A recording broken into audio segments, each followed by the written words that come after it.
একটা পরিবারে যদি 5টা সদস্য থাকে, মাই যদি বাচ্চাটা মাছ রান্না করে সবাইরে খাওয়ায়,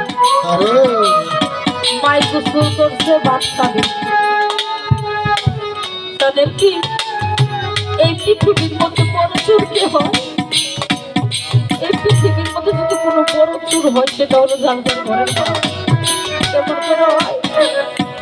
একটা পরিবারে যদি 5 জন সদস্য থাকে, মায়ের যদি 5টা মাছ রান্না করে, মাই গোসল করছে ভাত খাবে, ভাত খেলে টিপেছি মাছটা পাতে দিবি, তখন সন্তানের কথা মনে হয়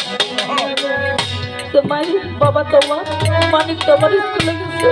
আবার এসে